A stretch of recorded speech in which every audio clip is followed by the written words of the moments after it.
ในแคว้นล้านนาโบราณนั่นน่ะมันกว้างใหญ่ไพศาลเนาะครับพอนับตั้งแต่สุโขทัยเนี่ยครับไปจนถึงปูนนะครับ12ปนาเมืองจีนเมื่อไหร่มามีหลายเผ่าพันธุ์นะครับที่เพิ่นอาศัยอยู่ในแคว้นนี้นะครับอย่างเช่นไตยวนไตลั่วไตลือไตเขินไตยองนะครับเห็นไหม4-5เผ่าพันธุ์หลักๆนะครับหมู่นี้เปิ้นใช้ภาษาเขียนเรียกกันนะครับคืออักขระละนานั่นแหละครับแต่สำเนียงการ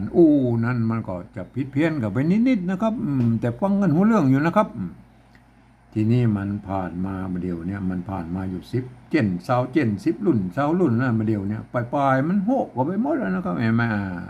แต่ภาษาละนาของเรานั้นมันส่วนใหญ่แล้วก็ยังเขียนเหมือนกันอยู่นะครับมีหั่นเป็นบางกำนะครับที่บนเขียนแตกต่างกันไปนะครับเฮาจะไปฟังว่าเดี๋ยวนะครับอันแบบอันมันผิดแบบอีมันถูกนะครับ เฮามาวิเคราะห์กันตามหลักภาษาละนากันไปเลยนะครับวันนี้มันจะถึงคำว่าไอ้มักมักมักมักเนี่ยไอ้มักมักเนี่ยมันเป็นคำเป็นคำไอ้บุพบทนะครับหรือสร้อยนะครับที่มันขยายความนะครับอย่างเช่นเขาต่ำโคกนั่นนะครับต่ำมักมักเนี่ยต่ำมักมักต่ำมักมักเนี่ยมันต่ำอย่างไรนะครับต่ำมักมักนะต่ำมักมักนะมันก็มักมักมักมักมักมักนะมันก็มัก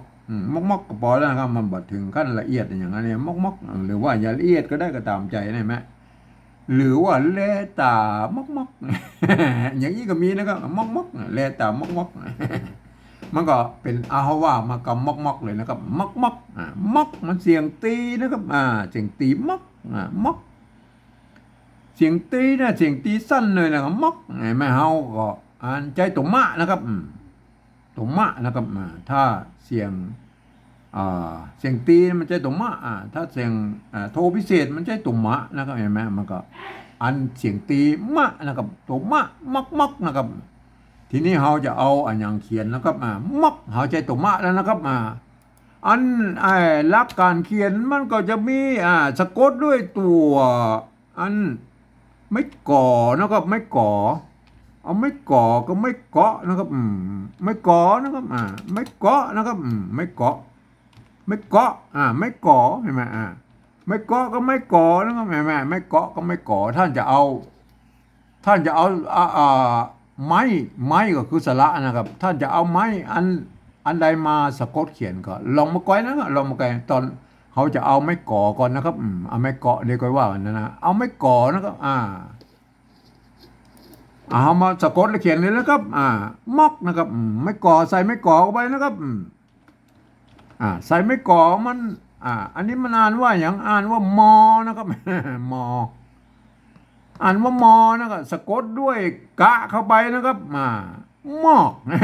มอกเห็นไหมมอกมันเสียงโท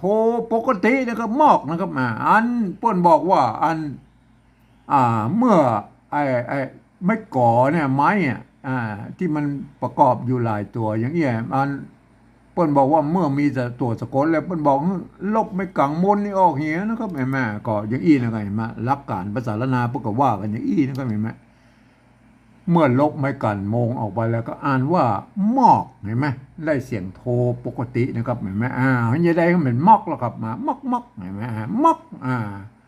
มักมันเสียงตีแล้วครับเฮาก็มักเฮาก็ใส่ไม่ซัดเข้าไปนะครับเห็นไหมซัดเข้าไปนี่มันไม่ซัดนี่มันแน่พ้องนะครับมันทำหน้าที่ได้หลายอย่างนะครับทำหน้าที่เป็นไม้ซัดก็คือไม้พัดนะครับแม่ทำหน้าที่เป็นไม้ขอจ้างนะมันก็ไม้โทนะครับแม่ทำหน้าที่เป็นอ่าไม่กักนะครับก็แทนตัวกะได้เห็นมักมักนะแม่มักมักนะก็อันแทนเอาไปกำกับไอ้ไม้เก่านะครับไม้โกบาลีกลายเป็นไม้เก่าใช่ไหมก็ได้หลายหน้าที่นะครับแต่ในที่นี้มันทำหน้าที่เป็นไม้ใจคู่นะครับเลข8ไทยนั่นนะครับไม้ใจคู่ก็มันจะทำหน้าที่อัพเสียงจากมอกนะครับมอกเสียงโทปกติเนี่ยกลายไปเป็นเสียงตีนะครับมัก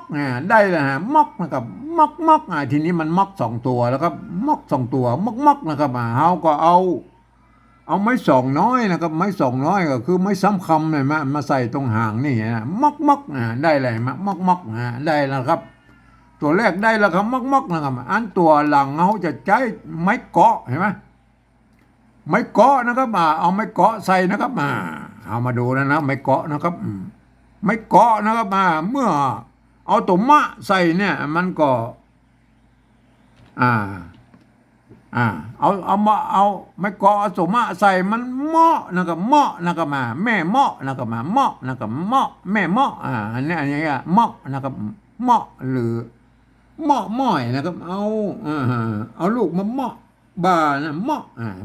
เหมาะนะเหมาะเหมาะหมายว่าซบนะครับเหมาะซบไทยแปลว่าซบนะครับเหมาะเห็นไหมเหมาะแล้วนะครับเฮาสะกดด้วยตุกะแล้วครับมอกมันเหมาะเหมาะมันเสียงตรีอยู่แล้วนะใส่ตุกะเข้าไปกับมอกมอกแล้วนะได้เลยไหมได้มอกเลยนะครับได้มอกเลยไหมได้มอกเลยไหมแต่เปิ้นบอกว่าอีตามรักภาษาละนานะเมื่อมีตัวสะกดแล้วเนี่ยเปิ้นบอกว่าลบไม้โกนี่ออกเหี้ยนะครับมันยาวไปนะครับปกติลบออกไปอย่างนี้นะเห็นไหมลบออกไปก็เหลือเต้าอี้นะครับมักได้เลยมาถึงสองอย่างนะครับท่านจะใจไม้เกาะกับตั้งหลังนี่เห็นไหมใจไม้เกาะสะกดกับตั้งหน้าเนี่ยก็เอาไปลองไปสะกดตัวอื่นๆดูนะครับวิธีนี้นะครับมักเห็นไหมอันนี้มันยังมีไอตัวหลังนี่มันยังมีมันมักเดียวนะครับมันมักสองตัวก็ใส่ไม่สองน้อยเข้าไปเห็นไหมมักอันนี้ก็มักได้เลยไหมมักนะครับทีนี้เรามาเขียนมันยากนะครับมันจะยากตอนที่ว่าเราไปขยายความเมื่อคนอื่นได้ฮู้ในหันตัวเนี่ยมันยากตอนนี้นะครับเพราะว่าภาษาละนาของเราเป็นภาษาที่มันตายแล้วนะครับคนที่เพิ่นเรียนฮู้มันมีน้อยนะครับอ่านออกเขียนได้นะครับเพราะฉะนั้นเราต้องใช้ภาษาอื่นๆนะครับมาเทียบเคียงนะครับภาษาที่มันใกล้เคียงหน่อยก็คือภาษาไทยนะครับภาษาไทยก็มันเกิดมาจากที่พ่อคนลาวกับแหม่งที่เดียวกันนะครับมันก็เลยใกล้เคียงกันนะครับผมในใจหลักการ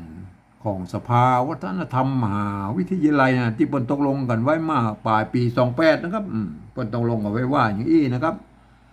การที่จะเอาภาษาไทยมาสะกดเขียนภาษาละนานะหรือเปิ้นเฮาว่าปริวัตินั่นนะครับเปิ้นบอกว่ากระทำได้อยู่3แบบหรือ3รูปแบบนะครับเห็นไหมอันแบบที่1นั่นน่ะอัน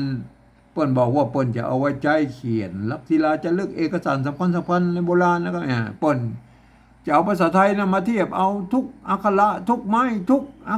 เครื่องหมายอย่างนี้สปะสเปดนะไม้กงไม้กังไหลไม้อย่างสปะสเปดเอามาหมดนะครับบ่เว้นนะครับอันนี้มันยุ่งยากเฮามาอู้ถึงแล้วเฮาไม่ได้ใจนะครับเฮามาใจแบบที่2นี่นะครับแบบที่2นี่เปิ้นบอกว่าอย่างนี้นะครับคือยืมเอาอักษรไทยนะครับมาปรับเทียบว่าเป็นอักขระตั้งละนาตำบลเนี่ยนะแล้วก็ประกอบกรรมขึ้นมากับแบบภาษาไทยนะครับผสมผสานกันไปนะครับ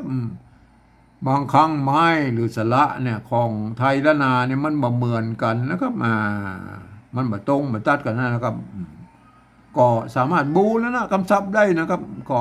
มันออกหน้าตามันแอบไทยๆนะครับ แต่เวลาอ่านนั้นท่านต้องนึกถึงว่านะครับไอ้หน้าตาแบบไทยๆอย่างนั้นต้องนึกว่าเป็นอักขระละนานะครับก็เนี่ยแบบนี้นะมันคนทั่วไปก็บ่สามารถอ่านได้อย่างเช่นตัวนี้ไหมเห็นไหมอย่างใหญ่ตัวท่านเห็นเป็นตัวมอม้านะครับอันนี้แบบที่2นะครับแต่เวลาถ้าอ่านแบบที่2เนี่ยท่านต้องนึกถึงว่าไอ้ตัวนี้มันเป็นตัวมะนะครับอย่างคนทั่วไปมันอ่านมันจะผิดเพี้ยนนะครับมันจะเข้าใจผิดกันนะครับคนทั่วไปจะต้องไปอ่านในแบบที่3ปุ๊บนะครับแบบที่3เนี่ยนะก็อู้กับคำนะครับหลักการมันคนละหลักการกับแบบที่2นะครับมักนะครับเอาตัวมอม้าเนี่ยมาเทียบเป็นตัวมะนะครับอันไม่เนี่ยอันนี้ตัวกันย้อนนี่มันก็ตัวอ้างนะครับตัวกะนี่เราตัวกะกับกอไก่แล้วก็เห็นไหมอันไม่สั้นแล้วครับไม้สั้นนี่มันทำหน้าที่เป็นไม้ใจคู่เขาใส่ไม้ใจคู่บนนะครับเห็นไหมอัน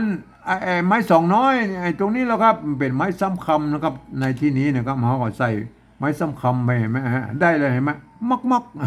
ได้แล้วอันตัวที่2แล้วครับตัวที่2เอามะม้านะไปเทียบตัวมะเนี่ยไม่ก่อ ไม่ก่อก็อันไม่เนี่ยไม่อะกันย่อนเนี่ยมันก็อ้างนะครับตัวกะนะครับกะกับกอไก่เนี่ยครับอันนี้มันมีไม้กะตัวฮะไม้กะตัวนะไม้อะไรอย่างเนี่ยไม้สองน้อยนะครับไม้ซ้ำคำนะครับเห็นไหมได้เลยเห็นไหมเนี่ยคนทั่วไปบ่สามารถได้มาอ่านได้ว่ามอกะมอกะมันจะอ่านไปอย่างอีมันก็ไม่ได้นะครับ มันต้องนึกถึงว่าอันนี้เป็นภาษาละนาตัวมะนะครับกันย่อนตัวกะนะครับไม้กะนะครับอันนี้มันต้นมันมาจากไม้เกาะนะครับอ่านว่ามักนะครับมักเห็นไหมอันนี้ก็อ่านว่ามักหน่อยมันไม่เป็นอย่างนี้นะครับคนทั่วไปบัดสามารถเข้ามาอ่านได้นะครับคนทั่วไปจะต้องไปอ่านไอแบบที่สามพุ่นนะครับแบบที่สามนั่นเพิ่นบอกว่าหลักการเพิ่นมีอยู่อีนะครับ คือฟังเอาเสียงภาษาละนาตำบลพุ่นเปิ้นว่ามันจะได้นะก็เอาภาษาไทยเขียนไปอย่างนั้นนะครับมักเอามักเลยนะครับเอาภาษาไทยเขียนสะกดเลยนะมักในภาษาไทยเนี่ยมันเสียงตีนะครับมักอันนี้มันมักนะครับมักภาษาไทยเปิ้นจะเอาไม่แต่คู่ใส่นะครับเห็นไหมอันนี้ประกาศว่ามักแล้วนะครับเห็นไหมอ่านได้เลยเห็นไหมมักสองตัวนะครับสองตัวก็ใส่ไม่ซ้ำไปเห็นไหมได้เลยเห็นไหม อันนี้ภาษาไทยพวกก็เขียนนี้นะครับมักนะครับอันแบบที่สองตัวที่สองแล้วก็มักเหมือนกันอันนี้ก็มอกแล้วครับเห็นไหมเสียงโทมักเสียงตีเพิ่งเคยใส่ไม่อันไม้แต่คู่เนี่ยมักมันได้เลยไหมอันนี้แบบภาษาไทยนะครับเห็นไหมอันแบบภาษาไทยพวกก็เขียนนี้มักเห็นไหมอันภาษาละนาแบบที่สองนี่มันจะต้องปฏิวัติก็คือเทียบมาจากไอ้เงาของเปิ้นนะครับมักอย่างเงี้ยนะครับป้นเขียนไว้อย่างนะครับป้นเขียนไว้เพื่อภาษาละนานบนป้นมันหายไปพวกก็จะเอาภาษาไปวัดนี่แบกกลับไปเป็นภาษาละนานะครับก็คืออันมันเขียนเหมือนกันนะครับมันตีมานะครับมักจากไม่ก่อมันมาอย่างอี้มันเป็นมาอย่างอี้มักจากไม้เกาะมันมาจากอี้เวลาเขาแบกกลับมันจะได้แบกกลับถูกครับว่าเป็นมักตัวใดนะครับเห็นไหมก็อย่างเอี้ยนะครับอันภาษาละนามันก็อย่างอี้นะก็เห็นไหมมัก